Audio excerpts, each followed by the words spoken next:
3, 2, 1, go. Hey everyone, I'm Paul, Mr. Cleveland Warren, living in the city of Cleveland, in the state of Cleveland, in the United States of Cleveland. Happy 6 de Mayo.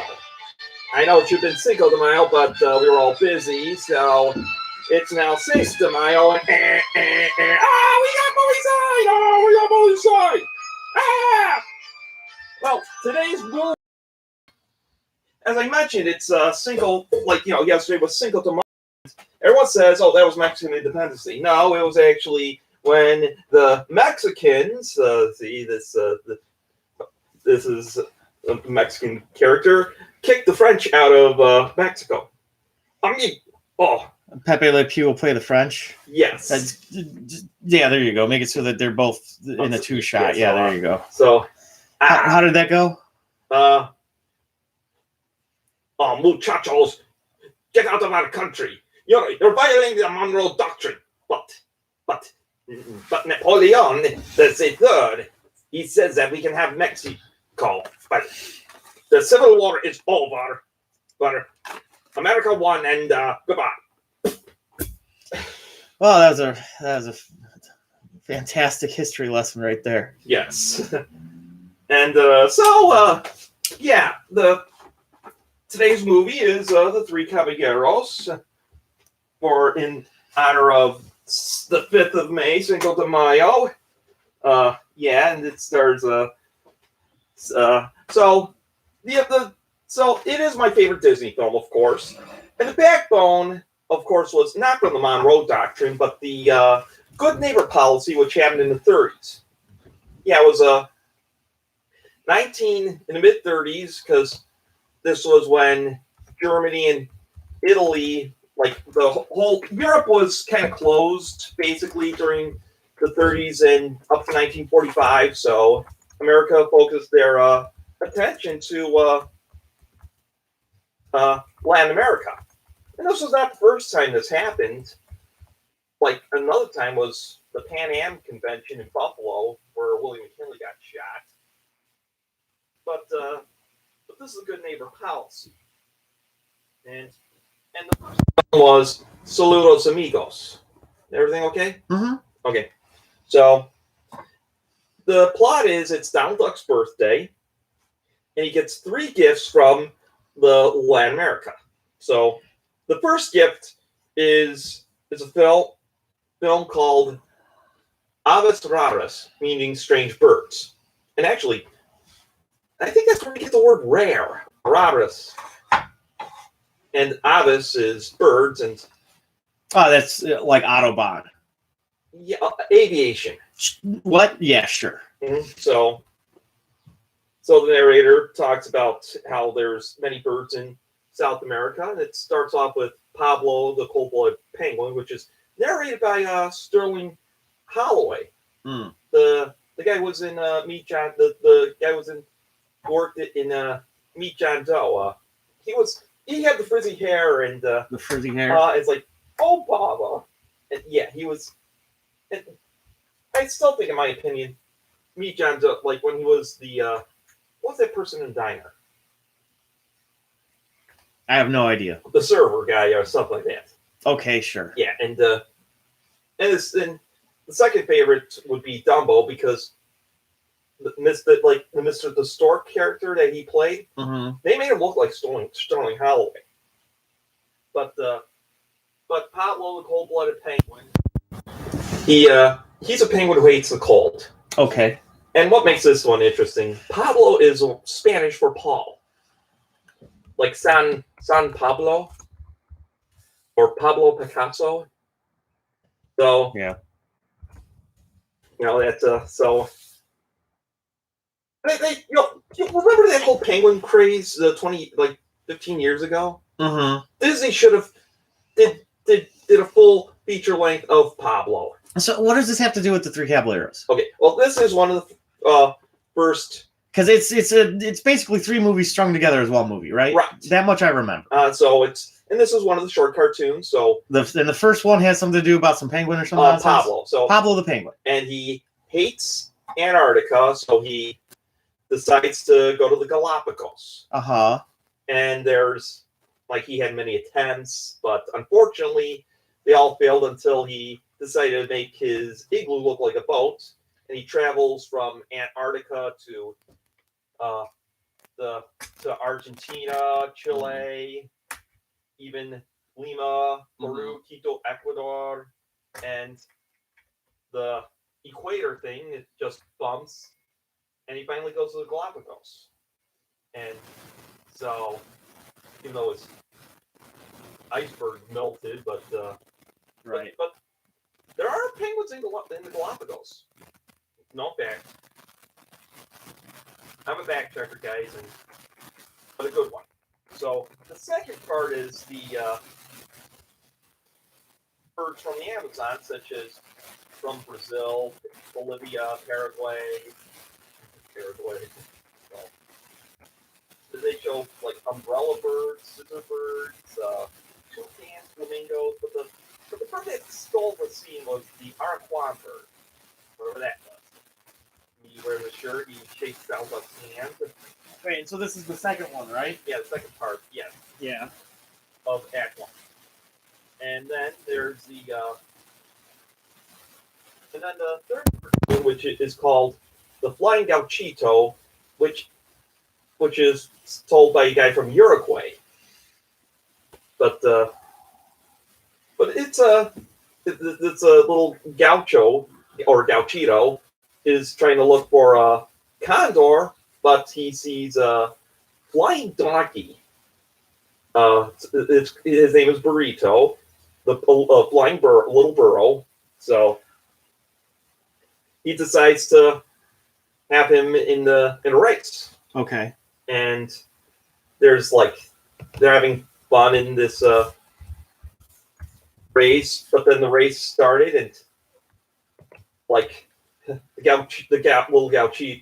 gaucho gauchito is far behind, so he brings out the secret weapon, the burrito, and he's like, "Ooh," just like Roadrunner, meep meep, but it's more like so when he's about to get the grand prize, which is 1,000 pesos, everyone was angry. Like, many people were angry because they think it was all fixed because the burrito had wings, and so. Wait, the burrito had wings? Yeah, it's a donkey. Oh, the burrito. I heard burrito. That's what it is. I think that's what they call little donkeys. Yeah, no, that's burrito. There's no T in it. No. A burrito's a meat and cheese and stuff. Okay. Well, stuff. The film is over, and there's film all over the place. And the second gift, which is Act 2, is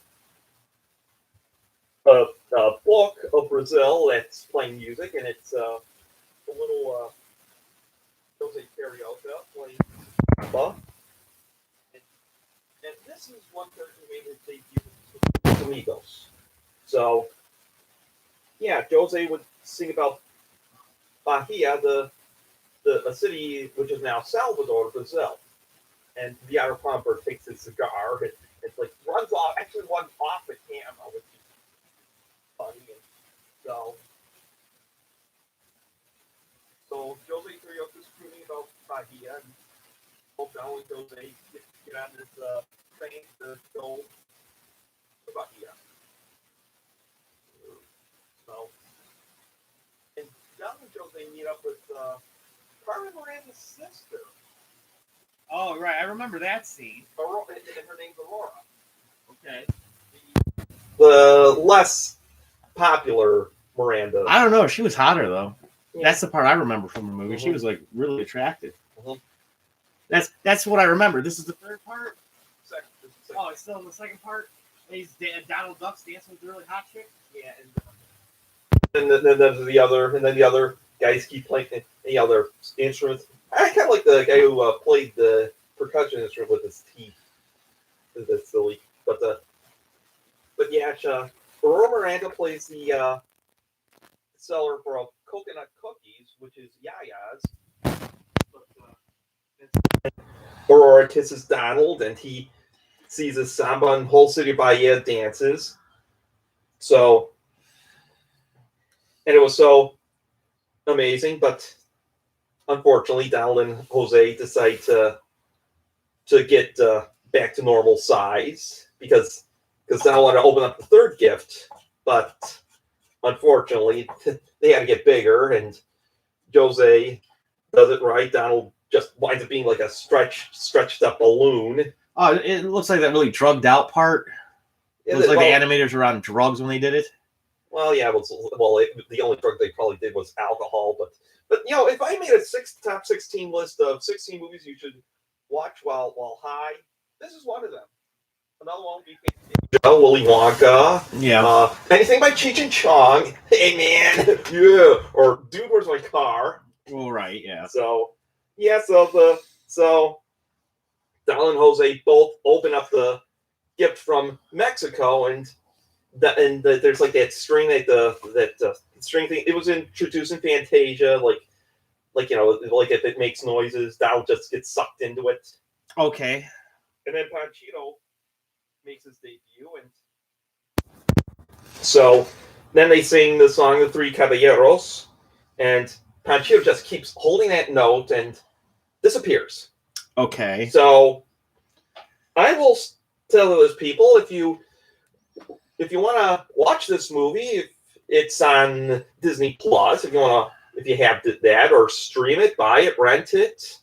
It's a interesting film. It's actually one of the few anthology. I think that's the best film between Bambi and Cinderella.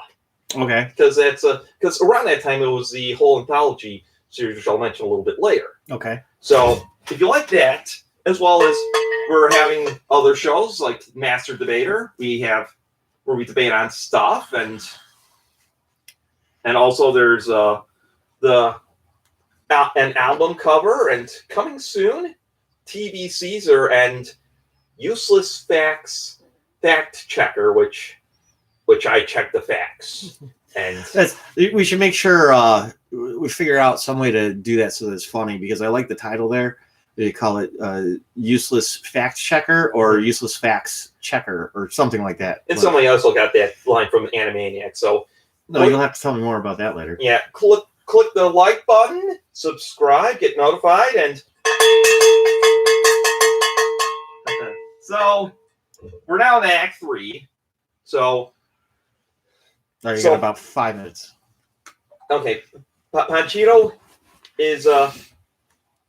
gives Donald like a piñata, and he introduces Christmas in Mexico, when like the Posada, which is like the journey from Nazareth to Bethlehem with Joseph and Mary. Okay. And the kids like do a little bit of a caroling. It's almost like caroling in Mexico. So okay. And then there's the piñata and more gifts. So Panchito tells Donald how Mexico City was like Tecnutlan. It was an Aztec city.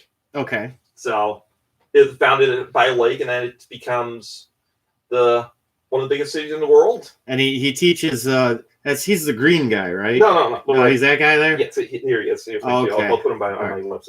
No, this is Jose Kirioka. Well, no, yeah, it's better you keep them where they are because. And I'm knocking. Yeah, they're actually in the shot if you leave them where they are. I forgot. Jose Karaoke is the green guy, right? Karaoke. I can't pronouncing words. Okay, so basically the three caballeros jump on a magic serape, and they the whole countries of Mexico and fishing and then there's a couple of dances that's like in southern Mexico, and there's one in Veracruz. Okay. And then the three of them go to Acapulco Beach before spring break. Okay. And Donald was just sees all these ladies, and it's like, wow. Okay. So, and now they show Mexico City at night, and a lady named Dora Luz, who's a Mexican singer, singing "You Belong in My Heart," which is like, this is the trip, man. Yes, because it's like full color romance. Donald turns into a hummingbird. A lot of ladies in it, like Elton's on Parade, the scene. So, and after being kissed by many lips and what have you, Yeah. and where he keeps getting kissed and all that. That's right. yeah, it's just like Zelda, man. A cartoon duck and they're real women. That's weird. Well, then we get to the two final scenes, which is Carmen Molina dancing to La Zonda, and as well as Cita in Chihuahua, which is actually a Mexican Revolution song during the early 1900s, because I think Pancho Villa was part of that, and then the dancing cactuses, and I remember the dancing cactuses. And it ends with Donald, the three caballeros, reenacting a bullfight. Donald's the bull, and Panchito's the bullfighter, and Jose's the crowd because he multiplies many times, and it ends with saying the end in three languages: Portuguese, Spanish, and English. So, yeah, but the movie was not a big hit when it came out. It probably confused people because that's it was a full-length feature of theirs, right? A Disney full-length feature. Yeah, it's just part of that 40 or so movie catalog then, right? And it was the first live-action / animated film as well. So look, Disney did take a lot of gambles. He took a gamble at Snow White. True, exactly. And that's what I liked about, if I had the 16 reasons why Disney rocks, that'd be number one. He took gamble. He gambled a lot. I don't mean like just throwing. I was about to say, right. Taking the gamble. Yes, he would take chances. But unfortunately, there was going to be a third one, the third installment of the Latino thing. But the Second World War was over, so Europe was basically open at the time. There was going to be Cuban Carnival, but that would have been interesting because they could have gotten Desi Arnaz. Babalu. Okay. So also, then there's what else was I going to? But the Three Caballeros actually got more popular during the 90s because of the whole Latin boom. Right. And like many Latino people like this film, and there's like the Grand Fiesta Tour, and there's a TV series called Legend of the Three Caballeros, which you could watch on Disney Plus. Okay. So yeah, it has a great following. So again, I encourage this film. So that's it. Well, next week, in honor of Mother's Day, well, Mother's Week, we're going to be having I Have the Power, and I crap my pants. Sorry, Bugsy. Oh man, you totally like EQ'd out when you did that. I really wish I had known you were screaming. Sorry, but it stars a guy who actually knows his science. I'm deaf now. Holy crap! I could turn the phones down a little. Jeez. So what are you talking about? Your movie?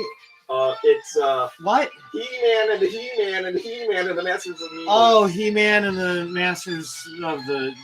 Okay. Universe. Yeah, versus. Yeah. I'm deaf now. I'm Paul, Mr. Cleveland Warren, living in the city of Cleveland, in the United States of Cleveland, signing off. All right, and we're clear.